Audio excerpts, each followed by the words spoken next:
মহাভয়ে দ্ৰৌপদীয়ে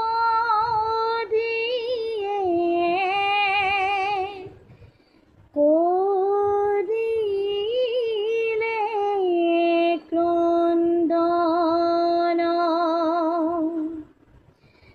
বস্ত্ৰ দিয়া সতী নাৰী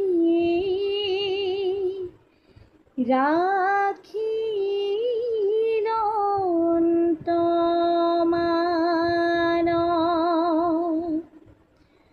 কোন বাৰু সেইজনা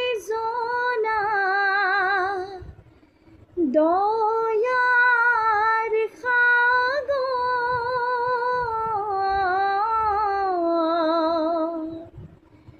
পতি